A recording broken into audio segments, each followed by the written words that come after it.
பேரவை நடைபெற்று கொண்டிருக்கக்கூடிய இந்த நேரத்தில் காலங்காலமாக கடைபிடிக்கப்பட்டு வரக்கூடிய மரபுக்கு இணங்க நியாயமான தொகுதி மறுசீரமைப்புக்கான கூட்டு நடவடிக்கை குழுவின் கூட்டம் குறித்து மாண்புமிகு பேரவை உறுப்பினர்களுக்கு மாண்புமிகு பேரவைத் தலைவர் வாயிலாக நான் தெரிவிக்க விரும்புகிறேன்.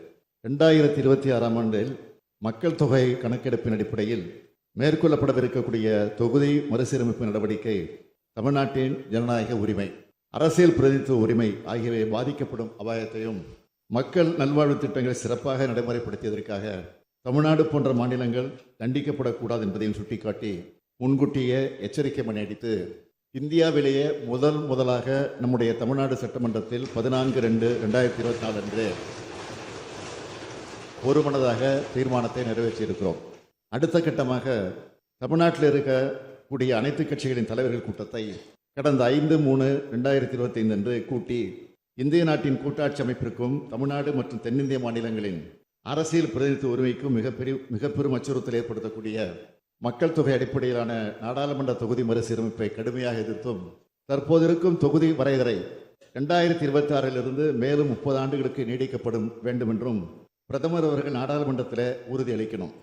அரசமைப்பு சட்டத்தில் அதற்குரிய சட்ட திருத்தம் நாடாளுமன்றத்தில் நிறைவேற்றப்படணும் எனவும் நாடாளுமன்றத்தில் தற்போதைய உறுப்பினர் எண்ணிக்கை உயர்த்தப்படும் பட்சத்தில் 1971ஆம் ஆண்டு மக்கள் தொகை அடிப்படையில் தற்போது நாடாளுமன்றத்தின் இரு அவைகளிலும் மாநிலங்களுக்கிடையே எந்த விகிதத்தில் தொகுதிகளின் எண்ணிக்கை இருக்கோ அதே விகிதத்தில் தமிழ்நாடு உள்ளிட்ட தென் மாநிலங்களின் தொகுதியின் எண்ணிக்கையை உயர்த்துவதற்கு தேவையான அரசியல் சட்டத்தை மேற்கொள்ள வேண்டும் என்றும் ஒன்றிய அரசை வலியுறுத்தியும் மக்கள் தொகை அடிப்படையிலான தொகுதி மறுசீரமைப்பில் தமிழ்நாட்டிற்கும் பாதிக்கப்படும் மாநிலங்களுக்கும் கிடைக்க வேண்டிய நியாயமான உரிமையை மக்களுக்கு தெளிவுபடுத்தி வெளிப்படுத்தி தீர்மானம் நிறைவேற்றப்பட்டது.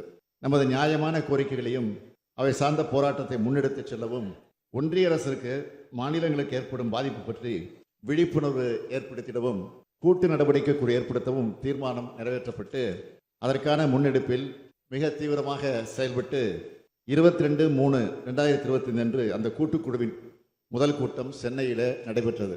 கேரள மாநிலத்தினுடைய முதலமைச்சர் திரு பினராயி விஜயன் அவர்கள், தெலுங்கானா மாநிலத்தினுடைய முதலமைச்சர் திரு ரேவந்த் ரெட்டி அவர்கள், பஞ்சாப் மாநிலத்தினுடைய முதலமைச்சர் திரு பகவந்த் மான் அவர்கள், கர்நாடக மாநிலத்தினுடைய துணை முதலமைச்சர் திரு டி.கே. சிவகுமார் அவர்கள் உள்ளிட்ட முக்கிய கட்சி தலைவர்கள் நேரில் பங்கேற்க ஒடிசா மாநிலத்தினுடைய முன்னாள் முதலமைச்சர் திரு நவீன் பட்நாயக் அவர்கள் காணொலி காட்சி வாயிலாக கலந்து கொண்டார்.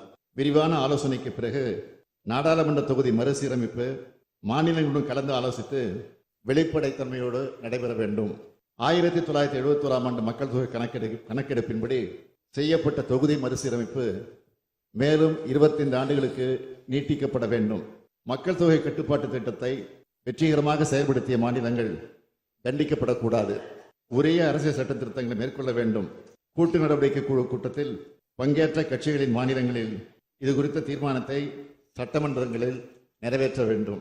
நடைபெறும் நாடாளுமன்ற கூட்டத்தொடரில் இது குறித்து பிரதமர் அவர்களுக்கு கூட்டு நடவடிக்கை குழுவின் சார்பில் சந்தித்து கடிதம் அளித்து முறையிடுவது என கூட்டாட்சி தத்துவம், ஜனநாயக உரிமை, அரசியல் பிரதிநிதித்துவ உரிமை ஆகியவற்றை பாதுகாப்பதில் வரலாற்று சிறப்புமிக்க தீர்மானம் நேற்று முன்தினம் நிறைவேற்றப்பட்டுள்ளது என்பதை இந்த மாமன்றத்திற்கு தெரிவித்துக் கொள்ள விரும்புகிறேன்.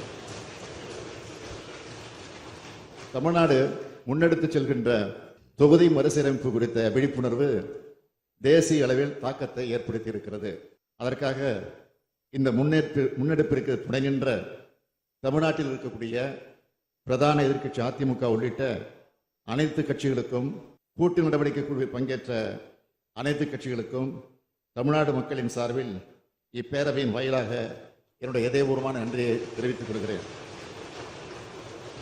தமிழ்நாடு போராடும், தமிழ்நாடு வெல்லும் என்ற முழக்கத்தினர் அடுத்த கட்டத்திற்கு எடுத்து சென்று நமது உரிமைகளை, நம்போல் பாதிக்கப்படும் மாநிலங்களின் உரிமைகளை மீட்டெடுத்திட, நியாயமான தொகுதி மறுசீரமைப்பை பெற்றிட தமிழ்நாட்டிலிருந்து நாடாளுமன்றத்தில் பிரதிநிதித்துவம் உள்ள கட்சிகளின் எம்பிக்களை எல்லாம் அழைத்து சென்று மாண்புமிகு பிரதமர்களை சந்திக்க இருக்கிறோம் என்பதையும் இந்த அவைக்கு தெரிவித்து அமைகிறேன்.